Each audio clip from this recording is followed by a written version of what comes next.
I'm super. Thanks for asking.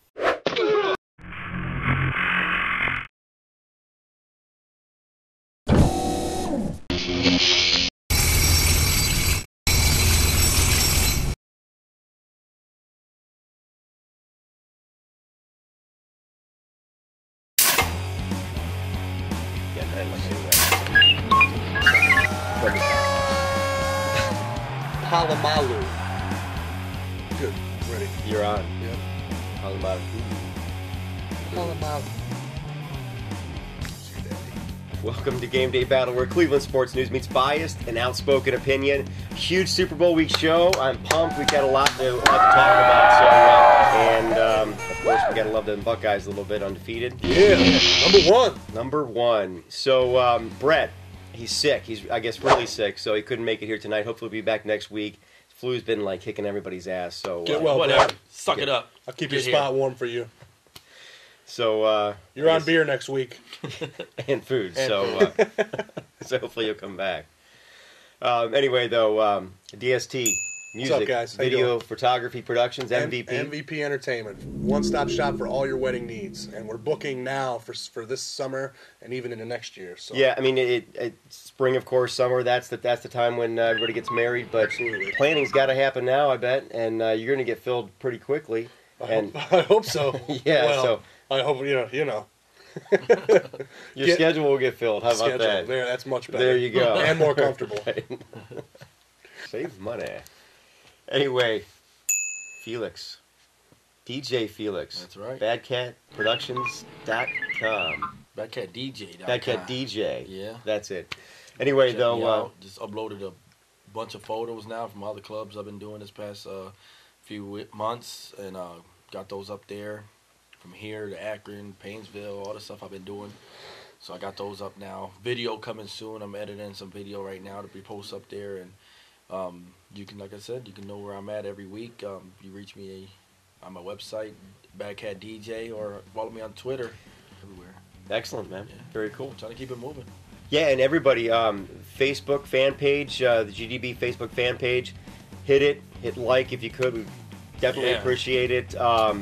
Pass it along as well. It's growing quite a bit, and we've been really happy. It's also a great way to interact with the show, too, because we're always on there just commenting on random stories throughout the week and stuff, too. So it's kind of your way to kind of be on the couch with us without really being here. Yeah, and contribute in any way that you want. Also, the YouTube channel has been doing quite well. We've got some more subscriptions, and we have recently crested 2,000 views, which we're real happy about. It's a short period of time, absolutely.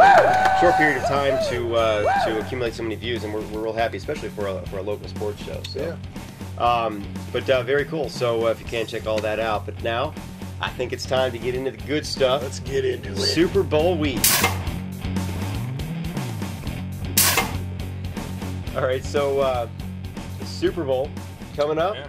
Big game. Huge game, and I think extra big for us Cleveland fans, because what do we all want? Steelers to lose. We want to see some red on that black and gold. We want to see some blood. We want to see them go down. We want to see Roethlisberger be denied that third championship. And 3 rings. That's going to put him with some really good company that he just doesn't deserve to be with. No. Guys like Troy Aikman and Tom Brady.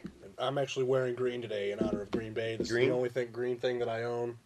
So, Well, anyway, so we hate the Steelers. We want them to go down. And what do they have in their way?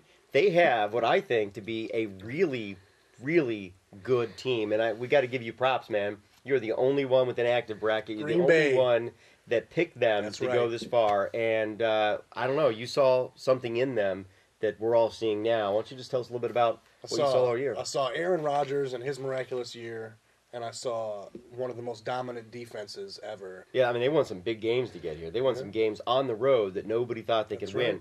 3 wins during the regular season on the road. Yep. 3 wins back-to-back in the playoffs to get where they are right now.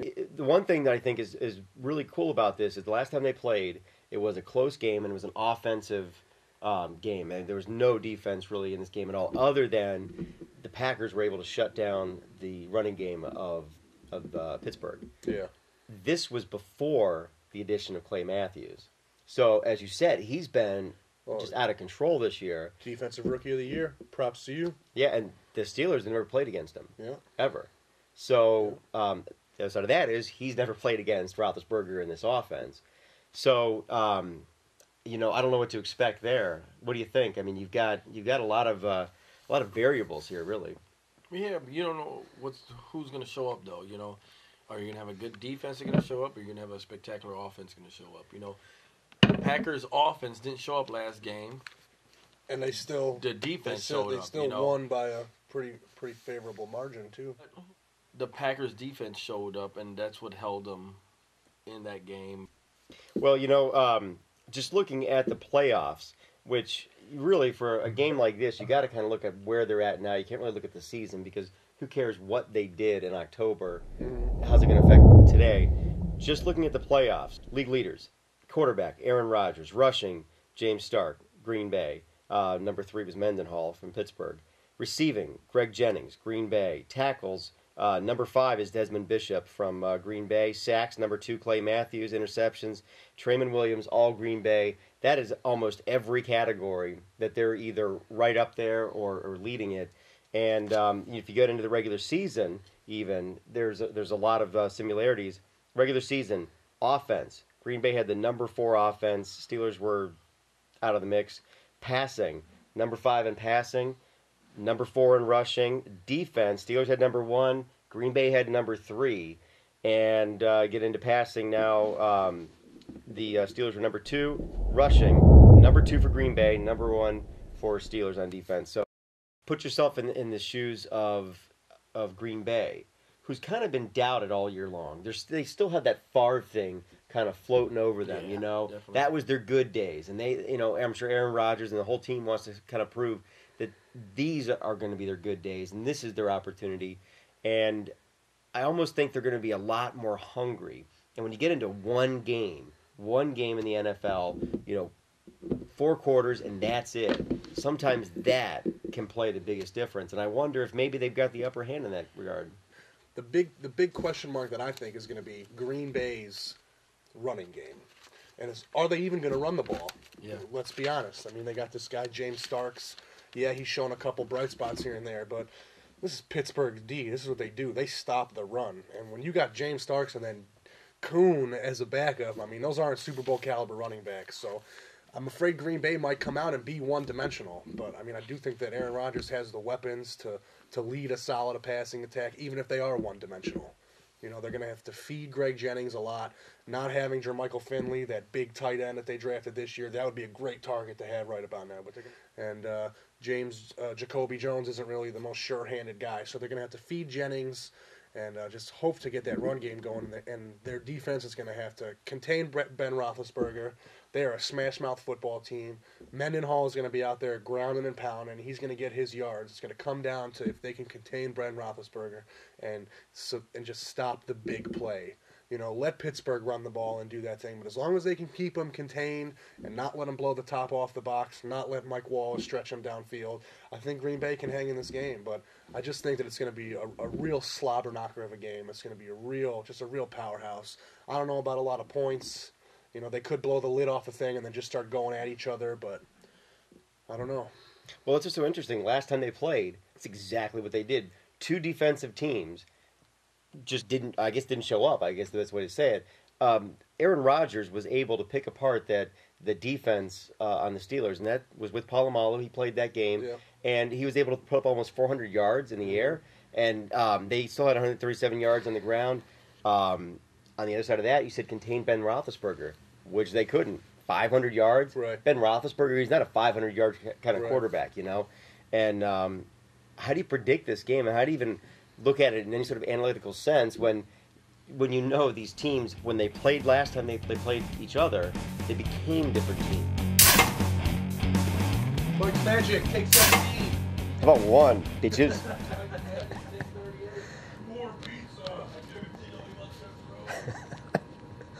Welcome back to Mike's Magic, Super Bowl edition. I'm real excited about this. We've had an awesome year. for real, if you've been following, you're ahead, you're in the green, and I've been having a good time with this, and we've got one game. It's really hard when you have a narrow field. It's impossible, really, when you have just one game. So you got to be kind of careful. You got to go with your gut a little bit, and don't be stupid. So let's take a look at this. I don't want to look too closely at a lot of different numbers and throw a bunch of stats out there, because it really doesn't matter so much when you get into a game like this. It's one game, it's one day. So many things will matter and so many things won't, and we won't know what those things are until we get to the game. So all we can do is look at some precedent, look at maybe a little bit of what these players are made of, what they've shown in the past, and then we can see, kind of think how that's going to play out in the big game. So let's take a look at it. -2.5 for Green Bay. Now, there's no real home team here. They're both northern teams. It's Dallas. That stadium can hold a ton of people. So there's going to be a lot of cheeseheads. There's going to be a lot of terrible towels there. And I don't think that the field's going to have any effect on this. And I think also the fact that it's inside is probably going to help the team that passes better, and that is Green Bay. If you look back at the last time they played in Pittsburgh. It was cold. It was a late December game in Pittsburgh. So, of course, you think it's going to be a running matchup. No. 500 yards for Ben Roethlisberger. 500 yards in the air. Not so much on the ground. The Green Bay defense, without Clay Matthews, was able to stop that running game. However, other side of the field, Green Bay, Aaron Rodgers, he threw up almost 400 yards, and they had over 100 yards in rushing. It was a huge offensive game. So, maybe it was just different teams, different makeup back then. It really wasn't. I looked. They're basically structured the same way. They play basically the same way. Aaron Rodgers is running a much more advanced offense now. So the game, in the end, came out to be a 1-point difference, 37-36, I believe. And this might end up being pretty close to that. -2.5 is probably a pretty good spread. And a lot of things could change late game, but I think we are going to have quite a battle here. So, what do you pick? My gut tells me go with the Packers. My head tells me go with the Steelers. And I think in this case, Packers -2.5 in Dallas. And I don't know, kick back, have some fun, don't be stupid, bet a little bit. We've made some good money this year, and I want to say again, this has been a great NFL season, and I'm really excited about it. Really happy with the progress we made all throughout the year. Winning percentage was great, money earnings were great, and I'm looking forward to a whole nother NFL season next year. So this will be our last little hurrah for a while. Have fun and enjoy the Super Bowl. I will see you soon.